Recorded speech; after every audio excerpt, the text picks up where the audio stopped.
வீராவும் பாண்டாவும் காலையில பிராக்டிஸுக்கு கிளம்பிட்டு நம்ம மணி இன்னும் தூங்கிக்கிட்டு இருக்கிறதுனால அவனை எழுப்பி விடலாம்னு ட்ரை பண்ணா. அவனோட உடம்பு ரொம்ப நடுங்கிக்கிட்டு இருக்கதை பார்த்து ஒருவேளை அவனுக்கு குளிர் ஜுரமா இருக்குமோன்னு நினைச்சுக்கிட்டு இந்த விஷயத்த சீனியர் கிட்ட சொல்லலாம்னு கிளம்புறாங்க.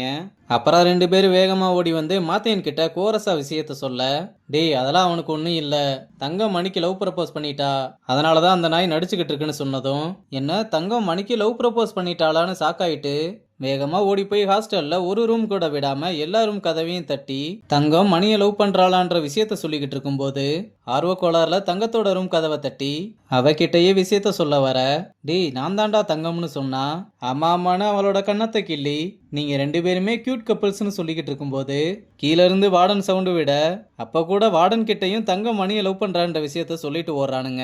இங்க ரங்கன் துளசிக்கு ரிப்ளை பண்ண கூட டைம் இல்லையான்னு மெசேஜை டைப் பண்ணிட்டு அப்புறம் யோசிச்சு பார்த்து அந்த மெசேஜையும் அனுப்பாம டெலீட் பண்ணிட்டு அங்கிருந்து போறான். இங்க துளசியும் சாரி ரங்கன் இங்க ஒரே பிரச்சனையா போய்கிட்டு இருக்குன்னு மெசேஜை டைப் பண்ணிட்டு அவளும் அவன மாதிரியே அந்த மெசேஜை அனுப்பாம டெலீட் பண்ணிட்டு ரொம்ப அப்செட்ல இருக்கா. இந்த பக்கம் மணி யாருக்கும் தெரியாம கேர்ள்ஸ் ஹாஸ்டலுக்கு வந்து தங்கத்தோட ரூம் கதவை தட்டலாம்னு போக அப்ப தியோ வேகமா ஓடி வந்து இங்க என்னடா பண்ற, வம்பள மாட்ட போறேன்னு சொன்னா, ஏய் கைய விடுடி, அவன் உயிர் போற பயத்துல இருக்கான், வம்பள மாட்ட போற கிம்பள மாட்ட போறேன்னு சொல்லிக்கிட்டு இருக்கேன்னு சொல்ல, அப்படி என்னடா உனக்கு உயிர் போற பயம்னு கேட்டா, தங்கத்துக்கு அவன் மேல எப்படி திடீர்னு லவ் வந்ததுன்னு நம்ப முடியாம நீங்க எல்லாம் லவ் பண்றத பார்த்து பொறாமையில அவ என்ன லவ் பண்ற மாதிரி தெரியுதுன்னு சொன்னா இல்லைன்னு சொல்றா. ஒருவேளை அவங்க வீட்டுல மாப்பிள்ள பாக்குறதுனால பிரஷர்ல என்ன லவ் பண்றேன்னு சொல்லியிருந்தா என்ன பண்றதுன்னு கேட்க அதுக்குமே தியோ இல்லைன்னு சொன்னதும், அப்புறம் எப்படி அவளுக்கு திடீர்னு லவ் வந்துச்சு, நான் எப்பவுமே அவ கூட தானே இருக்கேன், எனக்கு தெரியாம எப்படின்னு கேட்க, ஏன்னா நீ ஒரு பெரிய தத்தி, எனக்கு மாத்தையனுக்கு ரிஷிக்கு எல்லாருக்குமே அப்பட்டமா தெரிஞ்சதுன்னு அவனோட கழுத்தை பிடிச்சு அவ உன்னை லவ் பண்றா, மூடிட்டு நீயும் அவளை லவ் பண்ற, இல்ல நானே உன்னை கொன்னுருவேன்னு சொல்றா. அப்புறம் மறுநாள் வீரா ரங்கனுக்கு சாக்லேட் கொடுக்க, என்னடா உனக்கு பிறந்த நாளான்னு கேட்டா, சார் பிறந்த நாளுக்கெல்லாம் யாராவது சாக்லேட் கொடுப்பாங்களா, தங்கம் மணிக்கு ப்ரப்போஸ் பண்ணிட்டா அதை நாங்க செலிப்ரேட் பண்றோம்னு சொல்றான். ரொம்ப நல்ல செலிப்ரேஷன்ரா, இதுக்கு தான் எல்லாரும் எனர்ஜியா சுத்திக்கிட்டு இருக்கீங்களான்னு கேட்டா ஆமான்னு சொல்றானுங்க. இங்க தியோ மணி அகாடமிக்கு வம்படியா இழுத்துட்டு வந்தா அவன் தங்கத்துக்கிட்ட பேசுறதுக்கு பயந்து வரமாட்டேன்னு அடம் பிடிச்சுக்கிட்டு இருக்கான். அப்ப தங்கம் அந்த பக்கம் வர்றதை பார்த்ததும் மணி அங்க இருந்து எப்படியாவது எஸ்கேப் ஆயிடலாம்னு பார்த்தா தியோவனை இழுத்து பிடிச்சு போய் பேசுறான்னு தள்ளி விடுறா. தங்கமும் அவங்க அம்மா கிட்ட பேசிட்டு வந்துகிட்டு இருக்கும்போது நம்ம பையன் அங்க வந்ததும் நான் அப்புறம் பேசுறேன்னு காலை கட் பண்ணிட்டு தங்கம் மணியோட கண்ணை பார்க்க, மணி தங்கத்தோட கண்ணை பார்க்க என்ன பேசுறதுனே தெரியாம ரெண்டு பேருமே ஹாய் ஹலோ சொல்லிக்கிட்டு இருக்கத நம்ம பசங்களாம் பார்த்து, என்னடா இது ஹலோ ஹலோன்னு இதுக்கு எதுக்குடா லவ் பண்ணணும், பேசாம ரெண்டு பேரும் போன்லயே இதை மாறி மாறி சொல்லிக்கலாமே, பேசாம இவனை கொன்னுட்டா தங்கத்துக்கு வேற நல்ல பையனாவது கிடப்பான்னு சொல்லிக்கிட்டு இருக்கானுங்க. இங்க ருக்மணி ரங்கன் கிட்ட பாய்ஸ் டீம் கோச்சை அப்பாயின்மெண்ட் பண்றத பத்தி பேசணும்னு லாஸ்ட் டைம் மாதிரி கோச்சஸை இன்டர்வியூ வச்சு செலக்ட் பண்ண வேணாம்னு சொல்ல, வேற எப்படி செலக்ட் பண்றதுன்னு கேட்டா நான் சோர்சஸ் வழியா ட்ரை பண்ணலாம்னு இருக்கேன்னு சொல்றாங்க. ரங்கனும் அப்ப என்னோட கிரிக்கெட்டிங் சர்க்கிள்ஸ் கிட்ட சொல்லி ட்ரை பண்றேன்னு சொல்றான்.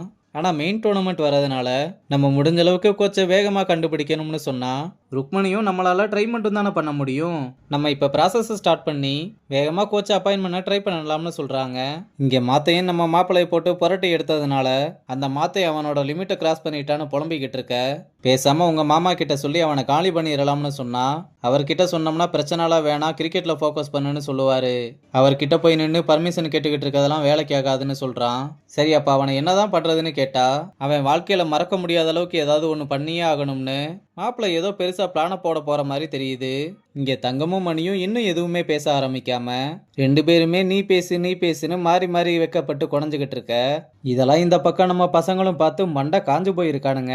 அப்படியே நைட் ஆனதும் ரெண்டு பேரும் கேன்டீன் சாப்பாடை சாப்பிட ஆரம்பிக்க, மணி இன்னைக்கு சாம்பார் ரொம்ப நல்லா இருக்குல்ல, உனக்கு சாம்பார் இன்னும் வேணும்னா சொல்லு நான் எடுத்துட்டு வரேன்னு சொன்னதும், டேய் இது இந்த தண்ணியா நல்லா இருக்கு, காதல் கண்ண மறைக்கும்னு கேள்விப்பட்டிருக்கேன், இவன் என்னடா இவன் கேரக்டரே மறந்து முழு சர்வர் ஆயிட்டானு, ஏன்பா வெயிட்ரு எங்களுக்கு ஒரு 2 இட்லி எடுத்துட்டு வரையான்னு கேட்டதும் மணி வீராவை முறைச்சு பார்த்துக்கிட்டு தங்கத்தை பார்த்து சிரிச்சுக்கிட்டு இருக்கான்.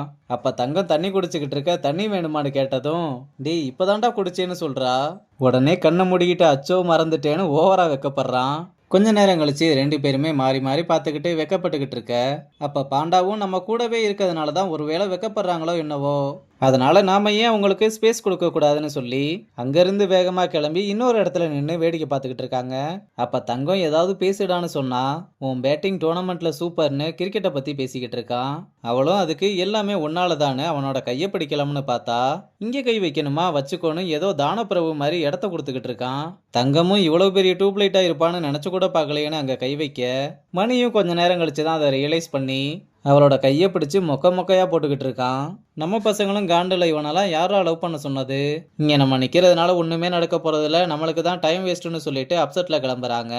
இவங்க 2 பேரும் இன்னும் அந்த சிரிப்பை கண்டினியூ பண்ணிக்கிட்டு இருக்கதோட இந்த எபிசோட முடிச்சிருக்காங்க.